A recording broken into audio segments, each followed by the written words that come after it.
Scientist Mel, and you are watching Atheist Edge. You are the host of a history and true crime, a pretty well-known, a popular podcast as well, right? Podcast and YouTube channel. You can find that on YouTube at Keto and Crime, like the diet keto. I've been on a forever weight loss journey. Keto's the diet that I prefer, so it's Ketos and Crime spelled with a K, and you can find that on YouTube. And that'll take you right to my channel. All my links to my other things, the podcast and everything, are right there. So that's really the only plug I have. My website, everything else is there, but there's not a whole lot of tour dates up on the website for anybody to look at this year. Oh, true.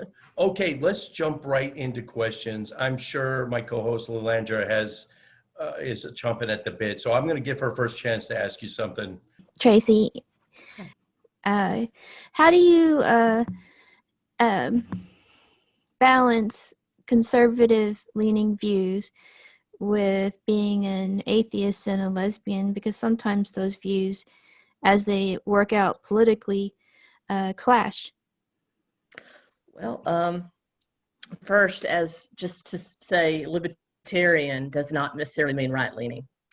Most libertarians, though we get labeled as right-leaning, and there are some right-leaning, there are conservatives masquerading as libertarians, and there are anarchists masquerading as libertarians. It tends to run a white, but most libertarians are moderates. We're centrists. We are socially, I'm probably as leftist as any other leftist. I believe you do whatever you want to do as long as you don't harm anyone else or don't tread on me, kind of thing. I believe in small government, and I believe in, working hard for what you want and achieving all that you can be. And there's quite a few libertarians that are gay. I know quite a few gay libertarians. I knew quite a few atheist libertarians. I know a lot of atheist and gay conservatives, believe it or not. But I consider myself a true libertarian, which means we are very moderate. We're just conservative on the physical part for the most part. We believe that charity should never be forced. We believe that's an option for you to give if you want to give, not that it should be forced. When it comes to capitalism, I am for free market. I am for free market capitalism, but I'm also for ethical capitalism, as in you earn your way in business by being ethical and not hurting anyone. And there's a lot of people that don't do that right now. I mean, obviously, perhaps that's a stoic thing to put up, but that's the way I believe. I've never had it come in I've never had my libertarian views come in conflict with being gay, because as far as do what you want to do, that's us. I believe that prostitution should be legal. I believe all drugs should be legal. I believe that, as long as you're not hurting anybody else, do you, boo. That's the way most libertarians look at it. Just to clarify, you only identify as having some conservative beliefs in economics? Mostly economics. That does bleed over into a few other things, but it's mostly economics. Okay. But I am more right-leaning than your average liberal atheist. If that makes sense. I'm a centrist, so. I already wrote down 3 more questions to ask you, but right now we're going to jump over to our second guest, Brian Vox, very special guest, and you'll find out why eventually throughout this show. He is an internationally acclaimed artist specializing in erotica and science fiction art. He does numerous art shows all over, I guess, the world, maybe even. Yeah, I know it's internationally. LA, he goes to LA frequently and does art shows there featuring his work. He's what I would describe as an atheist. For those of you that don't know what that is, it's a lifelong atheist, but he doesn't really care enough about it to engage like we do. So like my brother Jason is the same way. He's so beyond religion. He thinks it's so bunk that it's not even worth talking about. And correct me if I'm wrong, Brian, when we get to, and he is also, I don't know if, for those of you that are old enough to remember when the big ninja wave hit in the early 80s, right? The ninja movies, and there was this wave of popularism with the ninjas and everyone running around and buying the swords and the outfits and whatnot. Well, prior to that, there was someone actually on the ground doing it. There was a small group of people in the United States. Brian was one of the leaders of that movement that was rekindling the actual origins of ninjutsu from the feudal age of Japan. And he studied it, he got his black belt in it, and he began teaching it before the actual wave of popularity began to hit. So that's a very interesting thing we can talk about. Brian, go ahead and give us your plugs and your links right off the top. All right, that was crazy. Should I yell? Should I get really close? We can hear you okay, yeah. Okay. This is good? Yeah, that'll be fine. All right, I'll use my giant hand to hold my head. So, yeah, I don't know how much I really want to talk about the, combat past, but again, with the art, my link, or the website, the official website, is voxart9.com. And it's V as in violin, OXART, and the number 9. And the work I'm known for mostly is it's hard to categorize really, but as you put it, erotica.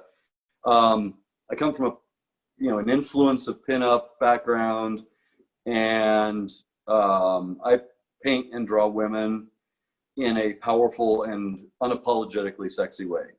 And its intention is to reach in and bring that out in anyone who's looking at the work.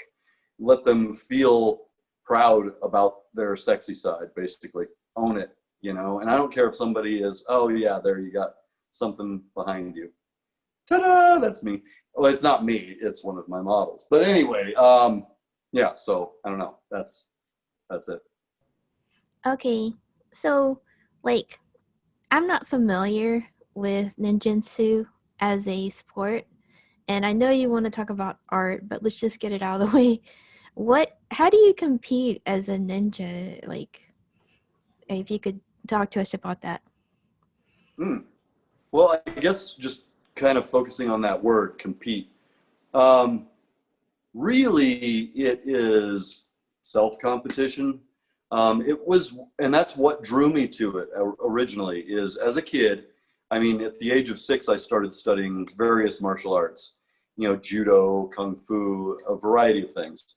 And what appealed to me is that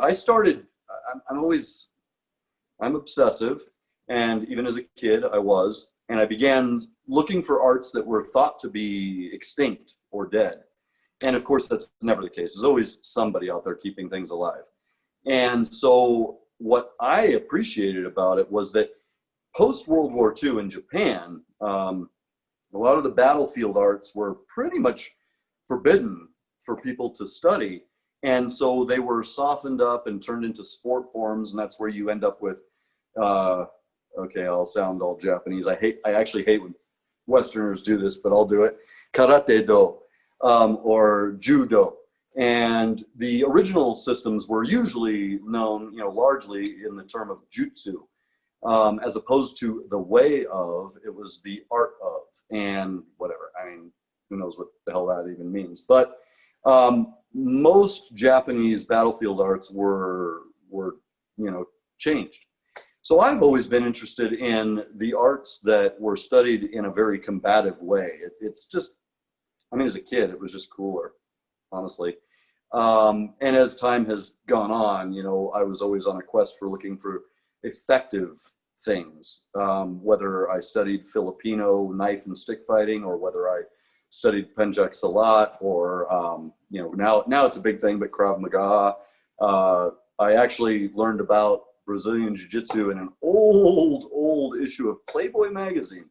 And so I hunted down the Gracies and studied, Brazilian Jiu-Jitsu long before it came to the States. And so, I've always been interested in these obscure systems. So Anyway, I hope that answers the question. Did you compete in it as a sport or study like it as history? Is that what? Well, here's the thing. I mean, I've always been interested in the historical aspects, but again, there is no competitive element to these arts. You know, and the common reasoning behind it is, oh my God, you'd kill somebody if you did it, which at the time it was absolutely true. There were rules in competition. And as you know, later in the years where I was teaching, some of my students, you know, we would enroll them in competitions that this was prior to any UFCs or anything like that, but there would be no holds barred competitions like kumites, you know, which Bloodsport showed in a really Hollywood way.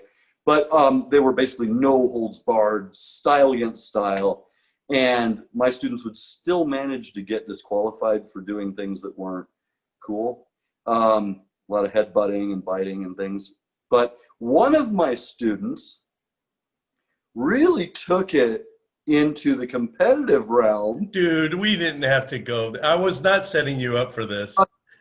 You brought this bullshit up, and so you threw the boomerang. I hope you were ready to catch it. So one of my students, if I may be so bold to name names, James Hall, competed a lot. And, you know, just was kind of a monster about it. You know, he would intimidate his opponents and point at them and freak them out and, you know, go in there hardcore, got his nose broken how many times? 9? 11, not including the plastic surgery to fix it, so 12. Yeah. And so my outlet, if you will, for competition was really through my students.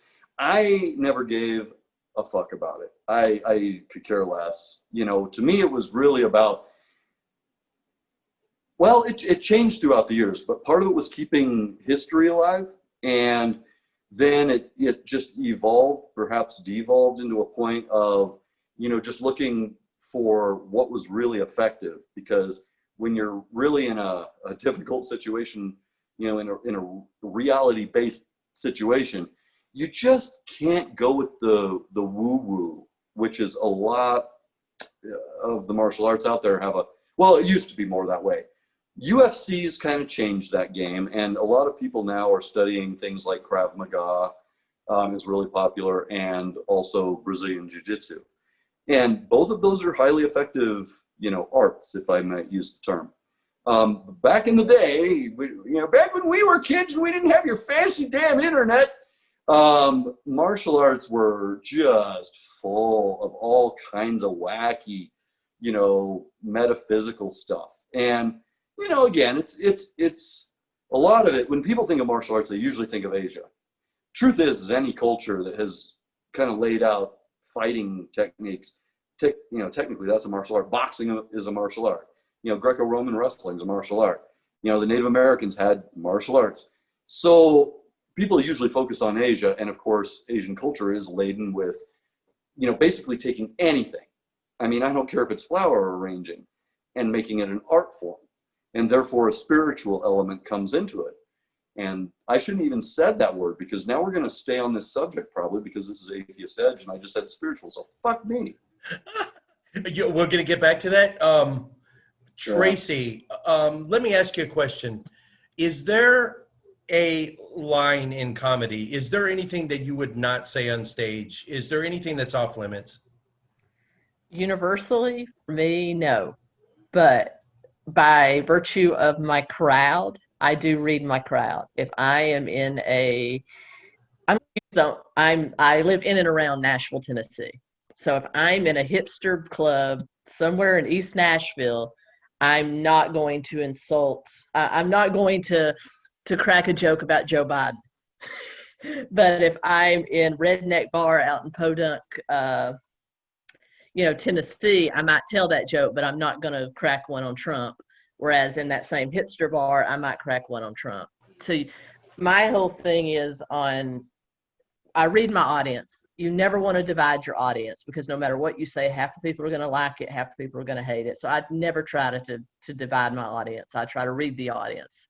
And I start out with my normal jokes. I've done church groups before. I've told jokes in front of ladies' church auxiliaries. I leave the atheist and the lesbianism out. That was the one time that, well, the couple of times that my wife Tashana became my husband Toby. So, you read your audience, and that's how I do. But universally, no. I think if we lose our humor, we lose everything. And people today we've gotten to where we were so thin-skinned. You got to learn it's just a joke. Move on with your life, Well, in this particular conversation, I'm a leftist, and Jim, I believe, is a centrist. So give us your best Biden and Trump joke. And let's see. Yeah.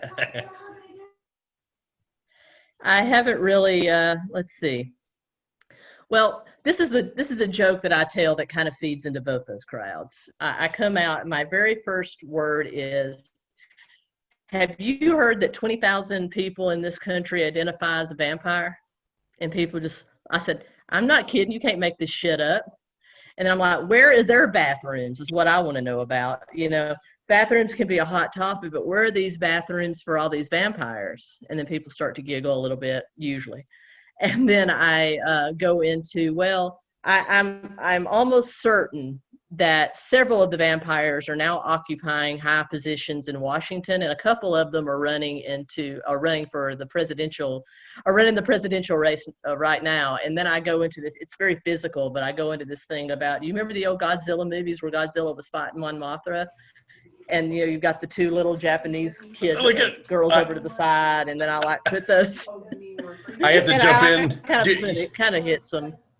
Kind of hits them that way. You should have seen Brian's eyes perk up. He's a sci-fi expert as well, and he's got a huge. Maybe it might rival any collection maybe any private collector has on old classic sci-fi and monster movies as far as memorabilia and collectibles and miniatures.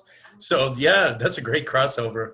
No, I was speaking specifically about, let's say, 9/11 jokes, rape jokes, pedophilia, and a lot of comedians are not playing colleges anymore because of this new wave of, Lalandra, please indulge me, a wave of how do I say it?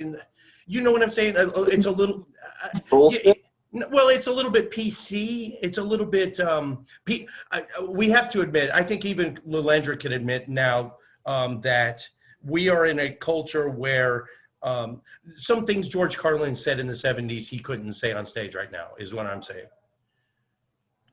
So would you play clubs anymore or any type of jokes like that? I mean colleges, sorry. I've played colleges before, most of the time in front of frats, so that stuff goes over a little bit easier. But again, it's more of like reading my audience. I don't care for 9/11 jokes, but if they are funny and they're in good taste, if another comedian wants to tell them, that's their business. There's freedom of speech.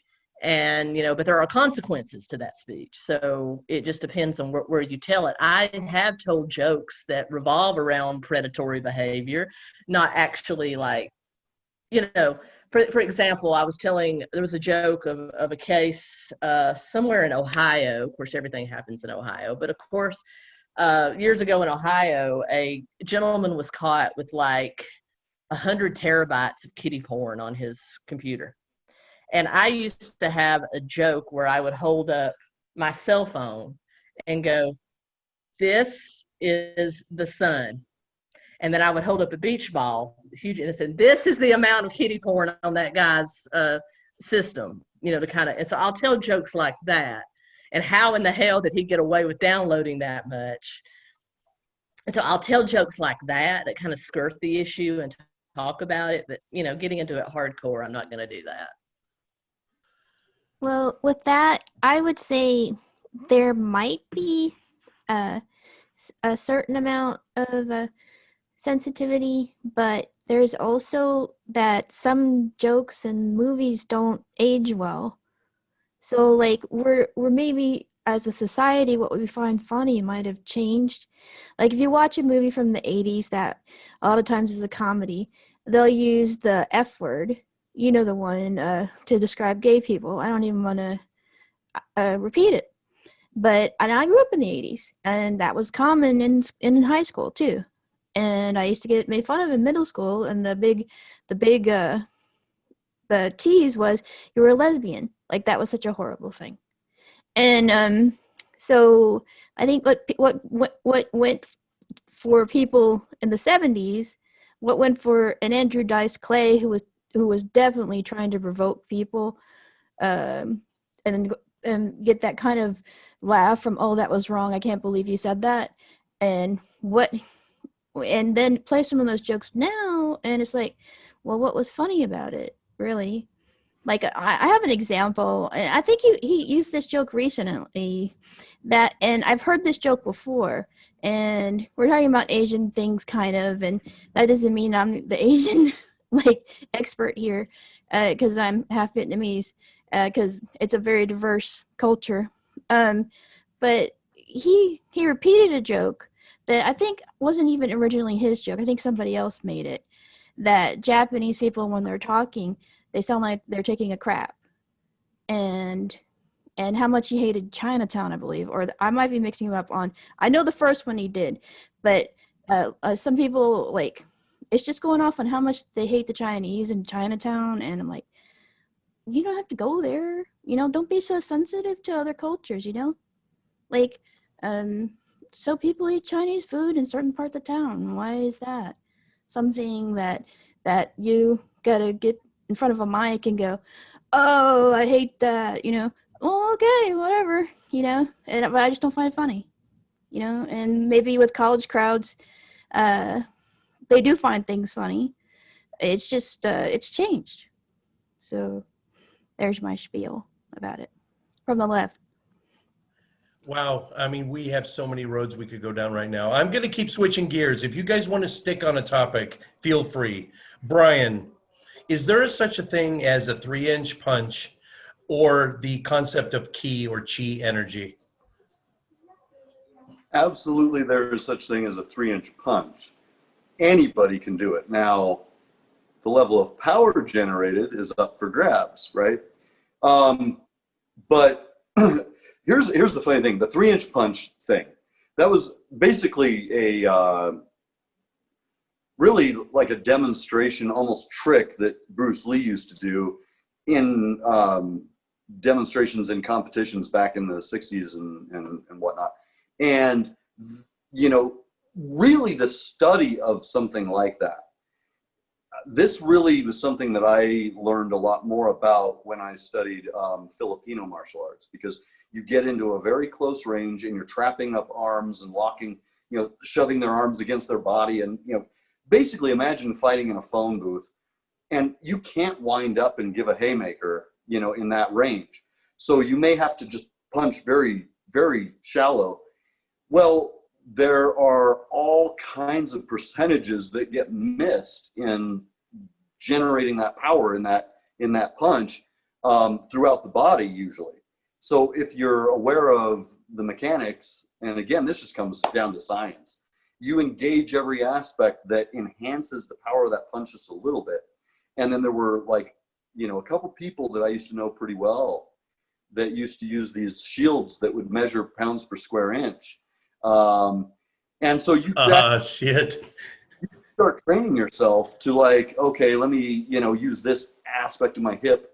Let me twist my body a certain way. Let me really push off with, with my rear foot, or, there's all these little components. And as you start discovering oh, maybe if I did that, holy shit, it went up quite a bit, then, okay, that's an important part. And you start developing. And again, it's weird, you use evidence to come up with what's more effective. So anyway, generating increased power within a limited range is just a scientific thing. And anybody who's interested in knowing how to hit harder behooves themselves to do such things. Ki, chi, body energy, summoning some external force and generating it through your body. I used to be a dick, still am, in different ways, but I used to go to seminars with some legendary martial artists that were really all about that body energy and ki and chi and harnessing that. And first of all, let's pretend it's real. And then the shit hits the fan. Somebody smashes a bottle into your nose and knifes your loved one in the neck in front of you. And now it's on. It makes it difficult if there were some kind of spiritual energy to harness and maintain a calm and apply bullshit. Okay, so there's that. Two, I used to go to these seminars with these legendary martial artists that would claim these things, and I would sign their waivers and everything and say, please, I'm on the other side of the fence, so please hit me with one of these strikes. We're in a very comfortable atmosphere. You can take all the time you want to summon your energies or whatever. And, and I mean this in the most respect, because I can tell you right now, if you hit me in a way that I've never been hit before, that I can't explain easily just from experience, if I've been hit by a lot of people, if it impresses me, guess what? You got a new student, and I never joined any of those schools. So bottom line is any spiritual or supernatural phenomena aspect of it, you totally disavow, correct? Yeah. It's all mechanics and physics. Yeah, basically. I mean, spiritualism, I guess, especially when applied to the martial arts, can get, and here's where I actually respect, I guess, Eastern religions a little more, depending on the sect we're dealing with. But typically it verges a little bit more into like a philosophy. And you know what? I'm a philosopher, and I can get behind philosophy, no problem. It's fun to play with. It's brain candy, and sometimes meat and potatoes. But when it really comes down to some kind of metaphysical thing, yeah, forget it. I'm not about it, especially when it comes to a life or death situation. And here we are talking about freaking martial arts again. But at least it's relevant this time because it deals with spirituality. So, Lilandra, go ahead. I remember when I was a kid, my mom would drop us off at the Chinese theater in Chinatown, getting back to that. But and we would watch martial arts movies, maybe a martial art marathon. And I thought at the time that people could actually jump that high on top of buildings and stuff like that. So like there is this physics-defying element to at least the way it's portrayed in movies. So I thought people could train to do that. That's how silly I was when I was a kid. I don't know if you guys have seen the X-rated version of that movie, Crouching Tiger, Hidden Penis. Sorry, I'm so sorry. So that was so bad. Brian's laughing his ass off. Do you still have your mic? Oh, okay. Tracy, what is the worst you have ever? Oh, Brian's trying to talk. Your mic, something's off with your mic. You're good? Let me check it now. Am I good? Oh, you're good, yeah. Tracy, what is the worst you've ever bombed? I'm sure you've gotten this question quite a lot, but it's always fun to ask. Luckily, my worst bomb ever was at a couple of open mics where you just kind of go to work out your material. I've never really bombed that bad in front of an actual paid show. Thank goodness. I've had jokes that didn't hit, but I can usually, when a joke doesn't hit, it's a comedian's trick to just kind of insult yourself. Like, well, can I cuss here? You'll just go. Absolutely. You'll just go, well, fuck y'all. I thought it was funny. And that'll get a laugh. And then you just kind of go into your next joke. So luckily it was just an open mic where I was working out new material, and it was crickets. And it's really bad because you have a mixture of a regular audience and then you have other comedians that are also there. And sometimes a joke will hit with comedians, it won't hit with normal people just because most of us are psychotic and have a dark soul. And there's their soul, I know we're atheists here, but we're just kind of on the dark side, so a lot of dark humor will hit with comedians that would never hit with regular audiences. If you bomb in front of comedians, it's bad, and I've done that.